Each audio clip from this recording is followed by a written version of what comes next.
না, আপনি বলুন, এরা যদি মানুষ হয় তাহলে পিশাচ কারা, নর পিশাচ কারা, মানুষের রক্ত কারা খায়? এরা যদি মানুষ হয়। একটি 10 বছরের মেয়েকে কিডন্যাপ করা হয়েছে তামিলনাড়ুর কোয়েম্বাটুরে। সেই মেয়েটিকে খুঁজে পাওয়া যায়নি। তখন বাড়ির লোক গিয়ে পুলিশের কাছে আবেদন জানায় মেয়েটিকে খুঁজে দেওয়ার। তারা ডায়েরি লিখতে যায়। 8 ঘন্টা ডায়েরি, ওইসব কোনো গল্পই নেই। 8 ঘন্টা পরে যখন মানুষ ভিড় করতে শুরু করে তখন মেয়েটির খোঁজ খবর শুরু হয়। পরের দিনে মেয়েটিকে একটি পুকুরের ধারে, নারকেল গাছে ঘেরা একটি পুকুরের ধারে মৃত অবস্থায় পাওয়া যায়।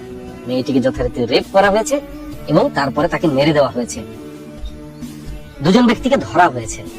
তো পুরো ঘটনাটা কিভাবে ঘটেছে তার প্রেস কনফারেন্সে এসে এই 3 জন নরপিশাচ কিভাবে হাসছেন দেখুন।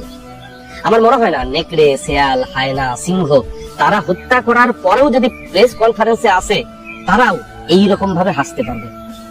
একটি 10 বছরের মেয়েকে ওই রকম ভাবে হত্যা করা হয়েছে, তার প্রেস কনফারেন্স, সেখানে এসে এই রকম ভাবে এরা হাসছে।